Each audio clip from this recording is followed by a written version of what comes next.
Welcome to the series of lectures of physics. Today, in today's class, we are going to start our new topic, friction. In previous almost 20 lectures have been uploaded on my YouTube channel. The name is Grand Physics.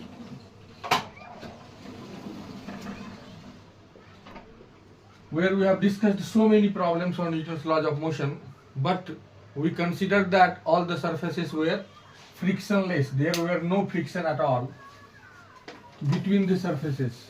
But in today's class, we shall discuss about what is friction and how it plays the role when two surfaces or a block on a surface, when in relative motion with each other, comes to play. When a body is placed on another surface and the block either moving or it tries to move, a force comes to play that opposes the relative motion, relative velocity between the surfaces, and that acts parallel to the surface, and that force is nothing but a force of friction. So here we shall consider three things. First, two surfaces in contact. Two surfaces in contact. First point. Second,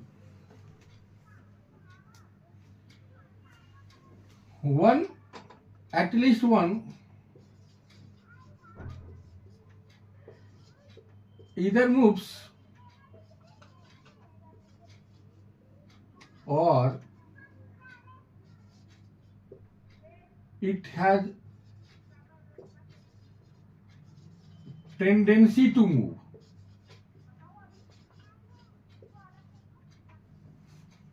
और तीसरा, at rest, means no tendency. कोई tendency भी नहीं है और यह move नहीं करना चाहता है. तो सबसे पहली बात क्या है कि दो सरफेसेस का at least to surfaces in contact, दो सरफेस को कांटेक्ट में होना जरूरी है. जैसे एग्जांपल के लिए यदि मैं शो करूं, suppose this be a surface and a block of mass m is placed on this surface.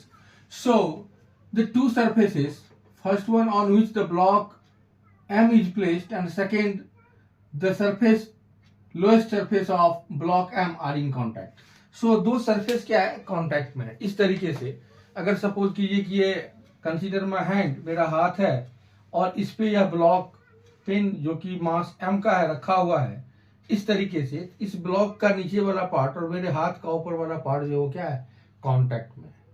और दूसरा क्या है कि एटलीस्ट आइदर मूव्स और it has tendency to move. तो दो में से किसी भी ऑब्जेक्ट को, सपोज कि इस पे एक फोर्स F काम करता है इस डायरेक्शन में, तो क्या होगा कि यह बॉडी मूव करेगी कि नहीं करेगी, I don't know till now, नहीं पता मुझे. ये फ्रिक्शन है, यहां पे ये स्मूथ नहीं है. एक फ्रिक्शन फोर्स काम कर रहा है यहां पे. अगर ये फ्रिक्शनल सरफेस है, या ऐसे इसको समझिए frictional surface,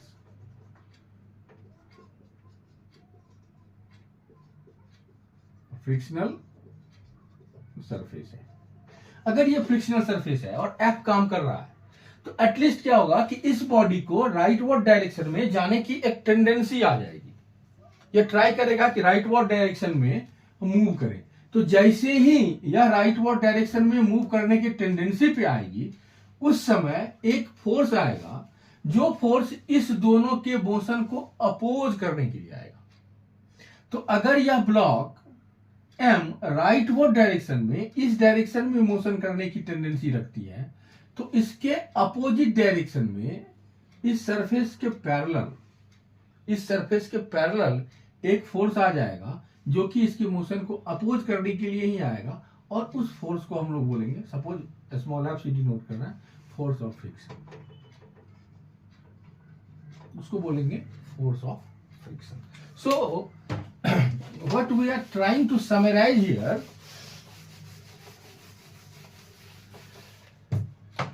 let us consider a surface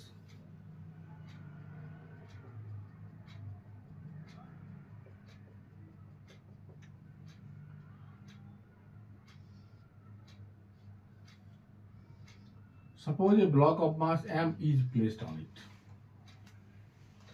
It is at rest, not a smooth surface. Not a smooth surface. A smooth surface नहीं है ये. अभी तक हम लोग जो न्यूटन्स लॉज ऑफ मोशन में जितने भी प्रॉब्लम्स को सॉल्व कर रहे थे उसमें कंसीडर यह कर रहे थे कि सरफेस जो है वह स्मूथ है, लेकिन अब जो कंसीडर करने के लिए आ रहे हैं कि नॉट अ स्मूथ सरफेस, यह सरफेस जो है स्मूथ सरफेस नहीं है, और ये पार्ट जो है यह पार्ट कांटेक्ट में है. तो two surfaces are in contact but the surface are not smooth, there is something, so we shall call it frictional surface. M है, बट इस ब्लॉक को जब तक इस पे रखेंगे इस ब्लॉक में मोशन की कोई टेंडेंसी नहीं है, इस ब्लॉक को मोशन की कोई टेंडेंसी नहीं है. सो यहां पे अभी तक कोई भी फोर्स इस मोशन को अपोज करने के लिए नहीं आएगा, क्योंकि मोशन की टेंडेंसी नहीं है तो मोशन को अपोज करने की बात ही नहीं आती है. इस तरीके से यहां पे जो फोर्स ऑफ फ्रिक्शन होगा वह क्या होगा, जीरो होगा. लेकिन suppose a force of F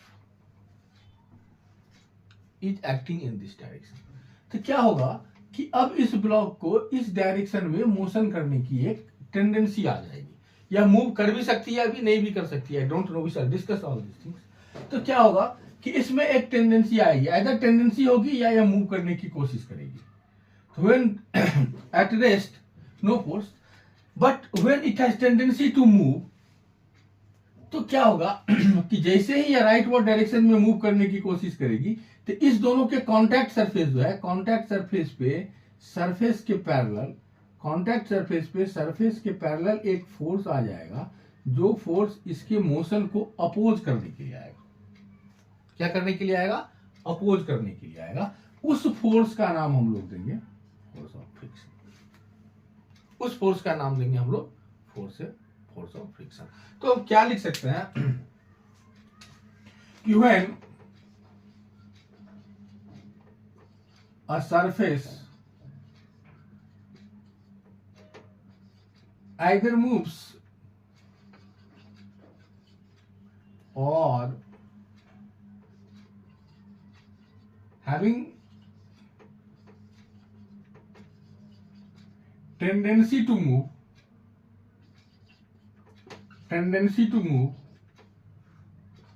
a force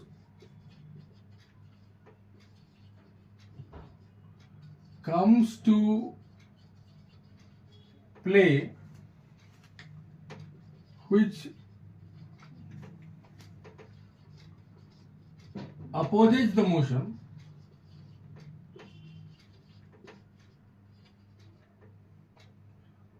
and acts parallel to the surface,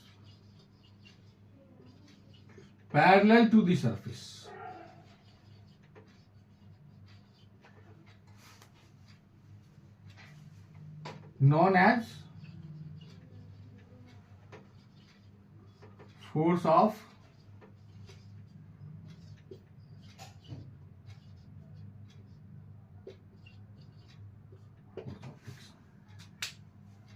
friction. So what we can consider कि जब भी कोई भी पार्टिकल में मूव करने की टेंडेंसी होगी, suppose this is an incline plane, एक इंक्लाइन प्लेन पे एक ब्लॉक ऑफ मास m यहां रखी हुई है, या एंगल थीटा है, तो क्या होगा कि इस ब्लॉक में नीचे आने की इस तरफ आने की एक टेंडेंसी हो जाएगी। ये उसी तरीके से है जैसे यह पेन रखी हुई है यहाँ पे, और इसको हम इंक्लाइन प्लेन पे ले जाएंगे तो नीचे की तरफ आने की कोशिश करेगा या आ जाएगा। तो इस केस में क्या होगा कि इस पे एक फोर्स आएगा प्ले करने के लिए, सॉरी ये इस डायरेक्शन में आएगा, इस डायरेक्शन में इसकी मोशन होगी, तो इसके अपोजिट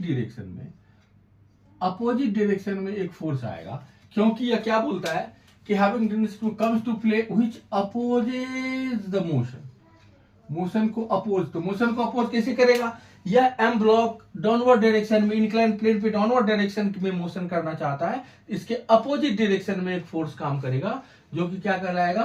फोर्स ऑफ फ्रिक्शन। तो इस तरीके से आप नोट कर सकते हैं, और we shall see some more valid points क्या है। अब इसको रहने दीजिए यहाँ पे।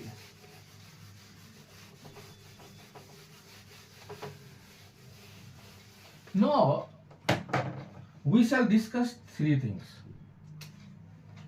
पहला, स्टैटिक फ्रिक्शन,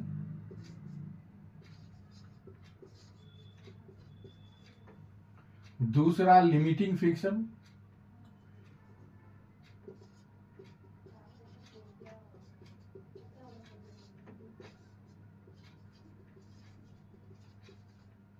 और तीसरा जो डिस्कस करेंगे वो होगा काइनेटिक फ्रिक्शन। ये थ्योरेटिकली क्या है तीनों चीज? स्टैटिक फ्रिक्शन, लिमिटिंग फ्रिक्शन और काइनेटिक फ्रिक्शन। अब सपोज कीजिए कि इस पे एक फोर्स आपने अप्लाई कर दिया, लेकिन यह ब्लॉक अभी भी मूव नहीं कर रहा है। In the same way, suppose this pen is placed on this surface of this duster. I am pushing it but it is not moving. I am pushing it but it is not moving. After some times when I increase the force pushing, then it will start moving on this horizontal plane like that. But what actually we want to discuss कि जब भी यह force काम कर रहा है F, अभी भी यह ब्लॉक मूव नहीं कर रहा है। तो सपोज कीजिए हमने F का वैल्यू रखा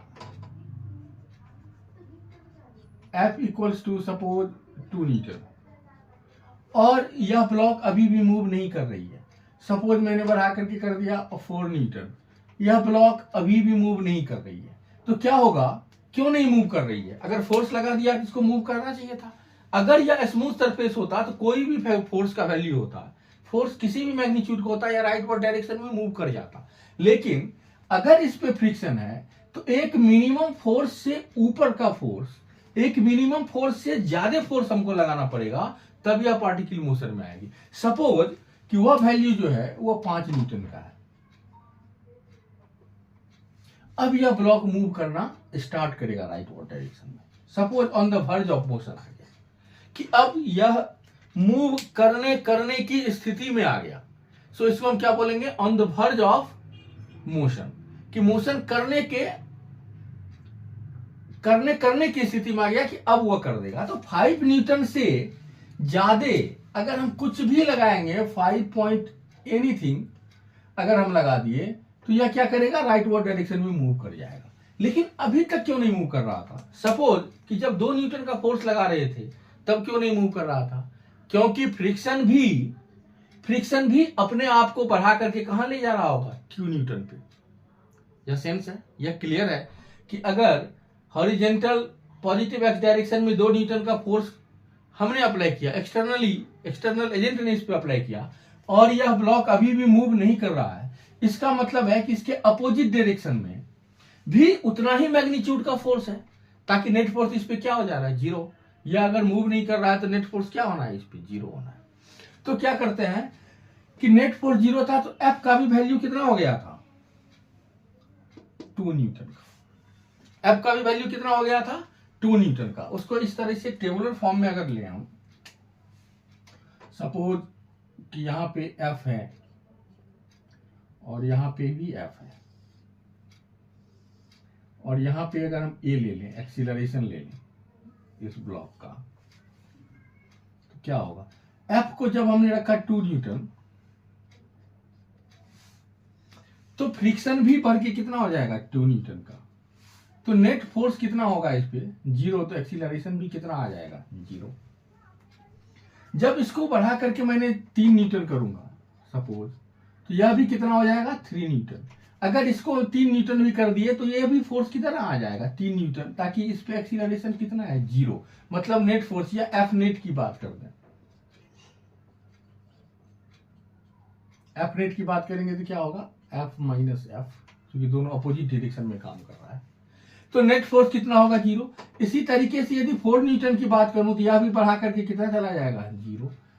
अब यदि 5 न्यूटन की बात करूं सपोज, तो यह भी अगर इंक्रीज कर दिया 5 न्यूटन 0, और अब यह जो है यह अपने मैक्सिमम वैल्यू पे अगर पहुंच जाता है, मैं दूसरा कलर से इसको डिनोट करूंगा, अगर यह मैक्सिमम वैल्यू तक पहुंच जाता है किसी भी सरफेस पे, फ्रिक्शन का एक मैक्सिमम वैल्यू होगा जिसके ऊपर वो अपने आप को इंक्रीज नहीं कर पाएगा। तो अगर उसके ऊपर का फोर्स हम लगा देते हैं इस डायरेक्शन में, तो यह क्या करेगा मूव करना शुरू करेगा। जैसे सपोज कीजिए इसके बाद हमने 6 न्यूटन का फोर्स लगा दिया, तो ये अभी भी 5 न्यूटन रहेगा, तो यहां पे क्या आ जाएगा नेट फोर्स जो होगा 6 माइनस 5 इक्वल्स टू 1 न्यूटन। तो यहां पर F इक्वल टू 5 जो है, यह F इक्वल्स टू 5 इस चीज को डिनोट करता है, पेन, यह इस चीज को डिनोट करता है कि अब इस वैल्यू से ज्यादा का वैल्यू जो है वह फ्रिक्शन अपने आप को नहीं बढ़ा सकता। तो फ्रिक्शन का मैक्सिमम वैल्यू जो होता है, जब तक बॉडी मूव नहीं करता है तब तक बॉडी में टेंडेंसी ओनली टेंडेंसी है मूव करने की, और मूव नहीं कर रहा है तो इस केस में फ्रिक्शन अपने आप को सेल्फ एडजस्ट करता है। कहां तक करता है, एक मैक्सिमम वैल्यू तक, जिस मैक्सिमम वैल्यू को हम लोग क्या बोलेंगे लिमिटिंग फ्रिक्शन, कि उससे ज्यादा अब फ्रिक्शन अपने आप को इंक्रीज नहीं कर पाएगा। Means body is on the verge of its motion, on the verge of its motion. तो जब भी बॉडी अपने मोशन के वर्ज पे रहेगी, मोशन करने की स्थिति में रहेगी, उस टाइम पे एक फोर्स आएगा जिसको हम लोग क्या बोलेंगे लिमिटिंग फ्रिक्शन। तो सबसे पहले अगर इस चीज को डिनोट करूं तो ये क्या है स्टैटिक फ्रिक्शन, मतलब क्या है कि body has only tendency to move। Body को क्या है सिर्फ टेंडेंसी है मूव करने की, वो मूव नहीं कर रहा। जैसे 2 न्यूटन का लगाएंगे तो उस समय भी स्टैटिक फ्रिक्शन होगा, 4 न्यूटन का लगाएंगे तो स्टैटिक फ्रिक्शन होगा, 5 न्यूटन तक जाएगा तो या क्या होगा स्टैटिक न्यूटन होगा। लेकिन 5 न्यूटन पे जाकर के वो मैक्सिमम वैल्यू पे पहुंच गया, अब इंक्रीज नहीं कर पाएगा, उस केस को देखते हैं। तो body has only tendency to move, वो टेंडेंसी टू मूव करता है। Friction self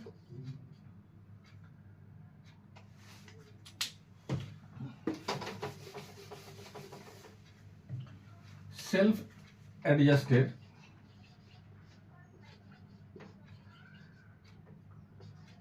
to oppose motion.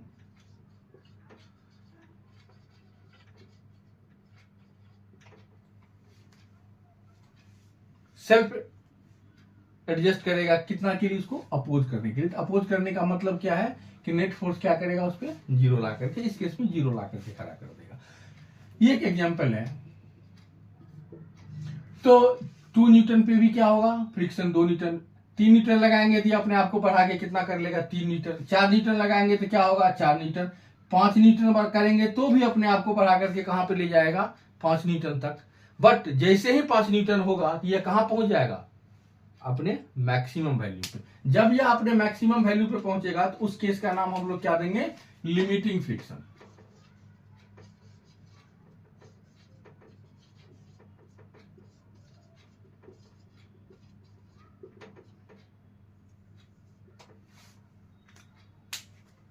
क्या है maximum value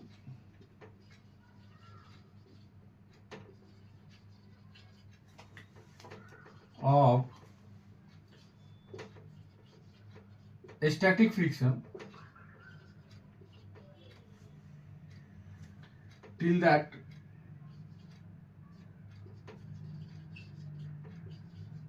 it can adjust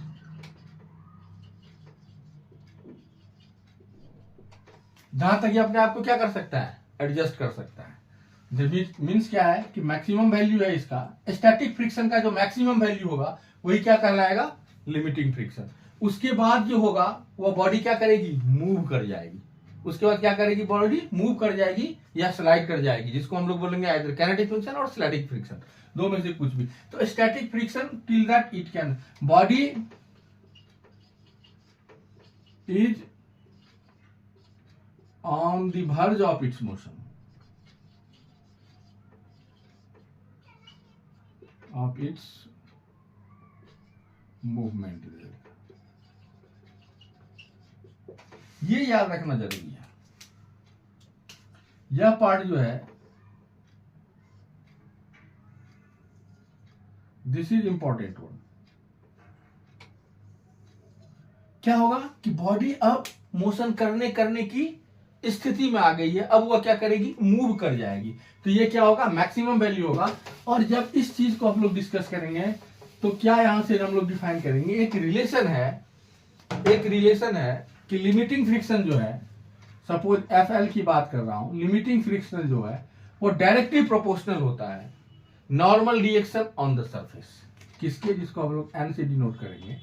तो क्या होगा, normal reaction on the surface. इस सरफेस पे जब इसकी बात करेंगे, नॉर्मल रिएक्शन कहाँ काम करेगा, इस सरफेस पे ऊपर के लिए, जब यह ब्लॉक मूव करेगा तो normal reaction on this surface. तो क्या हो जाएगा, अगर इक्वलिटी में इसको चेंज करेंगे तो F L equals to mu S बोलेंगे इसको स्टैटिक फ्रिक्शन के लिए, और ये क्या हो जाएगा, एम। यह क्या है, एक्सपेरिमेंटली शोन है।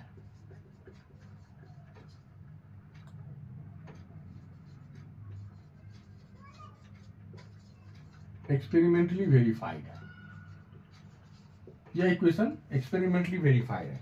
तो आपको पता है कि ये प्रोपोर्शनलिटी कांस्टेंट का वैल्यू वैसे भी हम लोग कैसे निकालते हैं, जब इक्वलिटी में चेंज करता है तो एक प्रोपोर्शनलिटी कांस्टेंट आता है। इस प्रोपोर्शनलिटी कांस्टेंट का वैल्यू एक्सपेरिमेंट के द्वारा ही हम लोग निकालते हैं।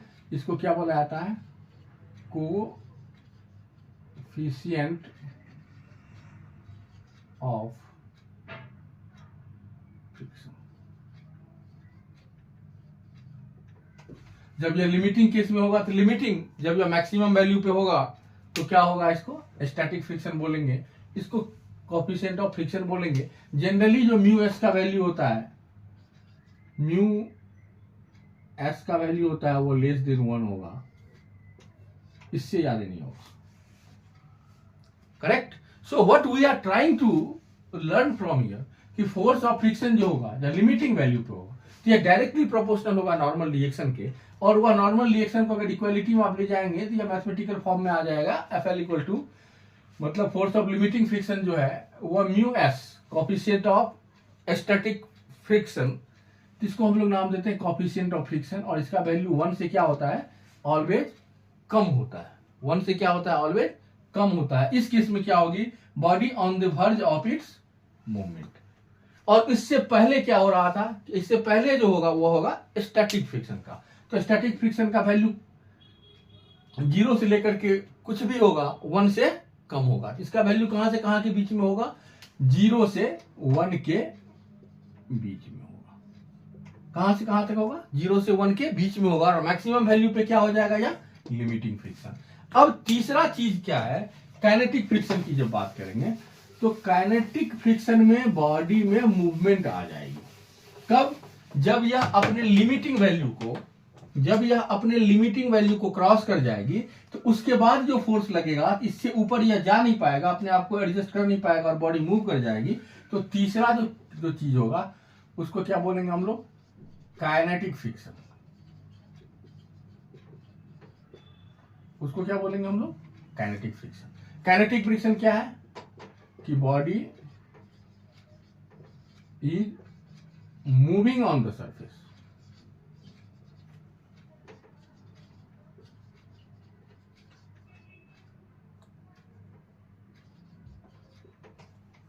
तो क्या होगा, एक फोर्स आएगा, जो फोर्स इसको अपोज करने के लिए आएगा, और इस केस में एफ काइनेटिक की यदि बात करूं तो एफ काइनेटिक क्या होगा, म्यू के इंटू एन के बराबर। क्या होगा, म्यू के इंटू एन के बराबर। और दिस फोर्स जो है kinetic friction is less than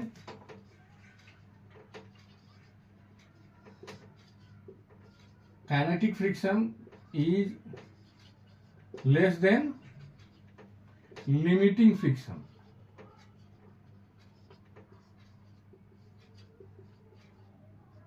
limiting friction से क्या होगा, कम होगा। तो सबसे बड़ा वैल्यू जो आएगा फ्रिक्शन का वह क्या आएगा, एफ एल। क्या होगा, एफ एल। इससे एफ एस तो छोटा होगा ही, स्टैटिक फ्रिक्शन तो छोटा होगा ही, क्योंकि स्टैटिक फ्रिक्शन का ही यह मैक्सिमम वैल्यू है।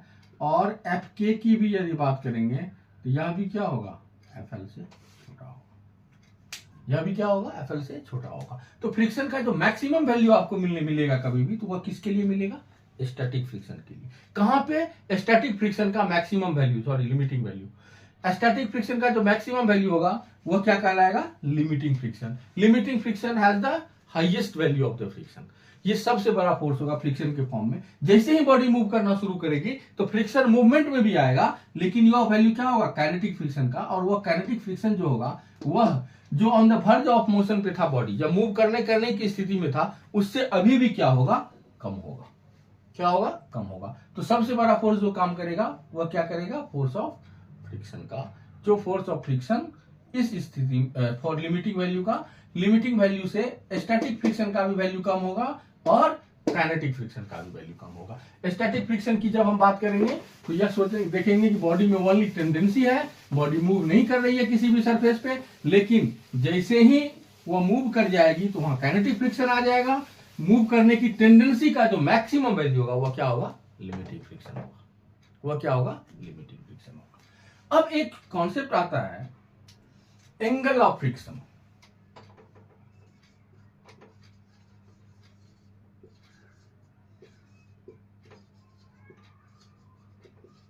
एक कॉन्सेप्ट आता है एंगल ऑफ फ्रिक्शन। तो एंगल ऑफ फ्रिक्शन किसको बोलते हैं,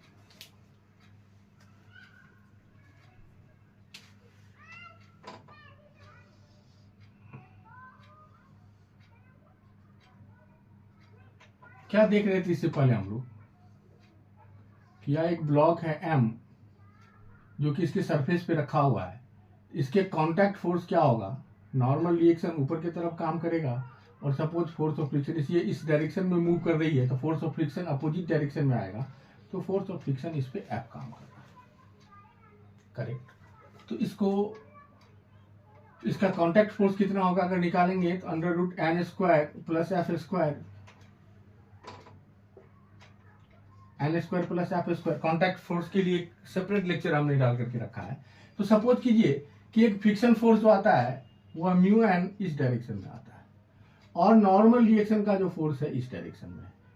ये फ्रिक्शन का फोर्स है, ये नॉर्मल रिएक्शन का फोर्स है, दो ही कॉन्टैक्ट फोर्स काम करेगा। तो जब दो कॉन्टैक्ट फोर्स काम करेगा इस बॉडी पे, तो आप देखेंगे जिसका जो रिजल्टेंट होगा वह कुछ इस तरीके से जाएगा, यह एफ होगा।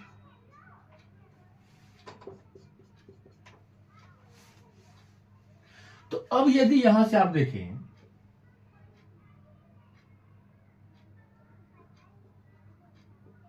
सपोज दिस एंगल को, जो कांटेक्ट फोर्स का एंगल है, हमने लैम्डा ले लिया।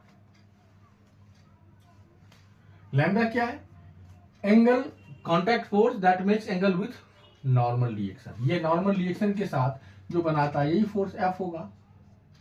दिस एंगल की मैं बात कर रहा हूं। Lambda angle made by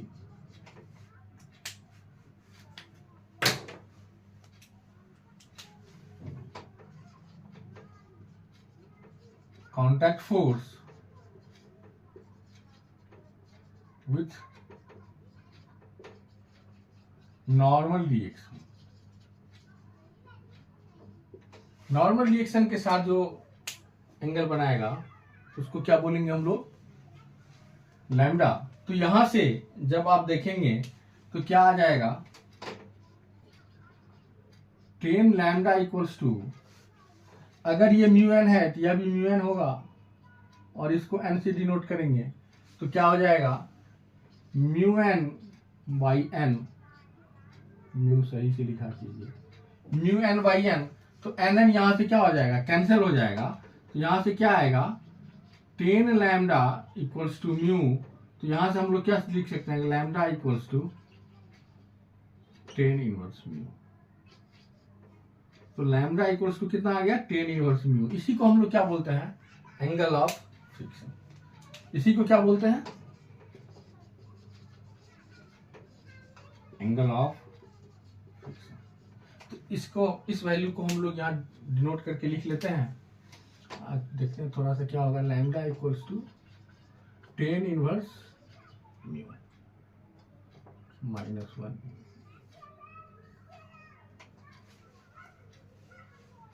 Correct. So if mu is the coefficient of friction and you have the value of 10 inverse mu, then that is the only angle of friction. Angle of friction क्या हो जाएगा, यहाँ पे भी मैं लिख देता हूँ, lambda equals to 10 inverse mu. lambda equals to कितना आ गया, 10 inverse mu. अब एक और एंगल है,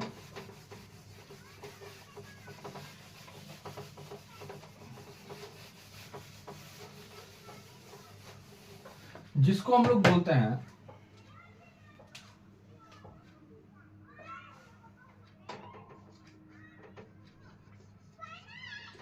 एंगल ऑफ रिपोज, जिसको हम लोग क्या बोलते हैं, एंगल ऑफ रिपोज। यह कैसे होगा, तो सपोज कीजिए कि यह एक इंक्लाइंड प्लेन है और इस एंगल को हमने थीटा ले लिया, यहां पे एक ब्लॉक रखा हुआ है M,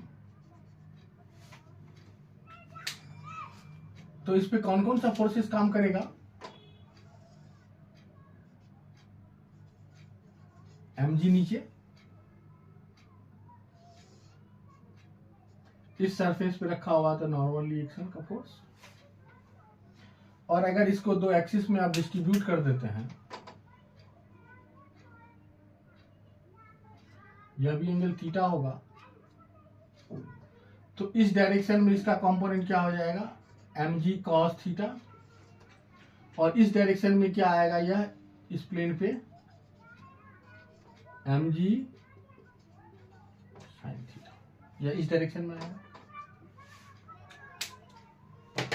तो जैसे ही यह mg sin थीटा का फोर्स इस पे काम करेगा, तो क्या होगा कि इस mg sin थीटा के चलते यह ब्लॉक जो है, इस ब्लॉक को सही से ड्रॉ कीजिए,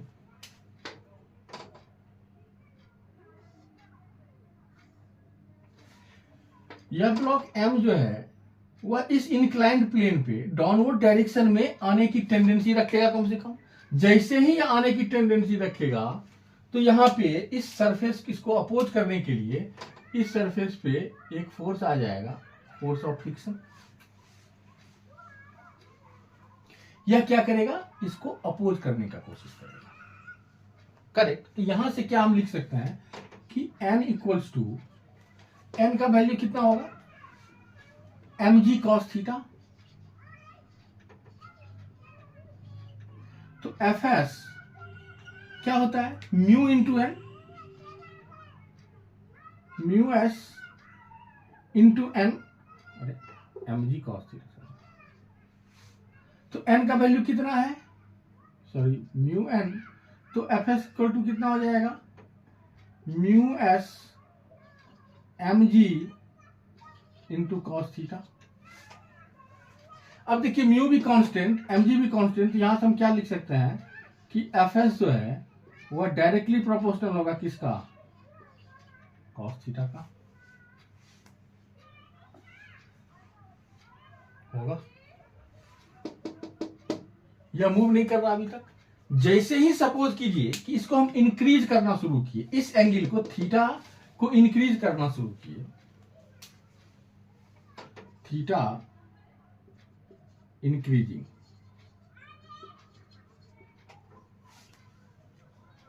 यह थीटा क्या करेगा, इंक्रीज करना शुरू करेगा। सपोज करें इंक्रीजिंग टू अल्फा। अब जैसे ही यह अल्फा पे जाएगा तो क्या होगा, सपोज कीजिए कि अब यह मूव करने की स्थिति में आ गया, टेंडेंसी आ गई इसमें, क्या टेंडेंसी आई कि अब हम नीचे की तरफ आ जाएगी, लिमिटिंग वैल्यू पे पहुंच जाएगा। जैसे ही अल्फा बढ़ेगा, थीटा से अल्फा बढ़ेगा, तो अब देखिए होगा क्या कि साइन थीटा जो होगा वह इंक्रीज करेगा और कॉस थीटा जो होगा वह क्या करेगा, डिक्रीज करेगा। लिमिटिंग वैल्यू पे जब पहुंच जाएगा, जब इसकी वैल्यू साइन अल्फा हो जाएगी, या अपने मैक्सिमम पे पहुंच गया, उसके बाद नहीं जाएगा, थीटा रीचेज टू अल्फा, तो साइन अल्फा क्या होगा, मैक्स। कहां पे पहुंच जाएगा, ये मैक्स पे। तो जब इसका वैल्यू अपने मैक्स पे होगा, जब अपने मैक्स पे होगा, तब इसके लिए इक्वेशन ये क्या होगा कि mg साइन थीटा जो है, या mg साइन अल्फा में बदल जाएगा, थीटा टू अल्फा, तो mg sine alpha equals to force of friction आएगा। यह फोर्स ऑफ फ्रिक्शन कितना होगा, तो म्यू एस स्टैटिक फ्रिक्शन का वैल्यू, और n कितना हो जाएगा, mg कॉस अल्फा। तो यहां से आप देखिए mg कैंसिल हो जाएगा, तो साइन अल्फा बाई तो tan alpha equals to mu S. तो यहां से अल्फा इक्वल्स टू क्या निकल के आ जाएगा, टेन इनवर्स म्यू। और इसी को हम लोग क्या बोलते हैं, एंगल ऑफ रिपोज। इसी को हम लोग क्या बोलते हैं, angle of repose. Angle of repose कितना हो जाएगा, alpha equals to tan inverse mu.